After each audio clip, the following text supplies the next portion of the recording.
Well, here's the deal with trauma, and it's kind of an interesting thing because when you're traumatized, some threat or some danger or some condition in your outer world, through your senses, is changing how you feel in your inner world.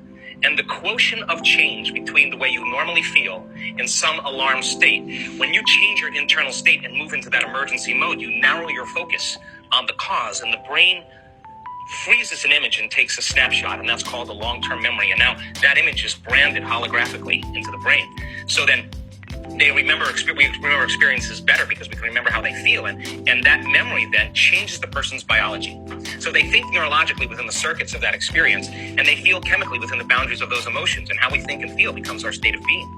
So now the person biologically is changed, and many times it's the strong emotion that begins to select and instruct the gene that creates disease. Why?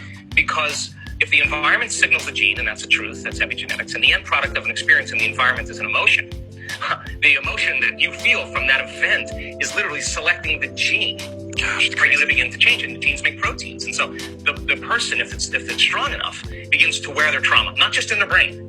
Now it's in their body, because every time they think about that trauma, every time they review it, every time they keep creating the imagery, they keep wiring the circuits in their brain, and they keep feeling the feeling emotionally in their body.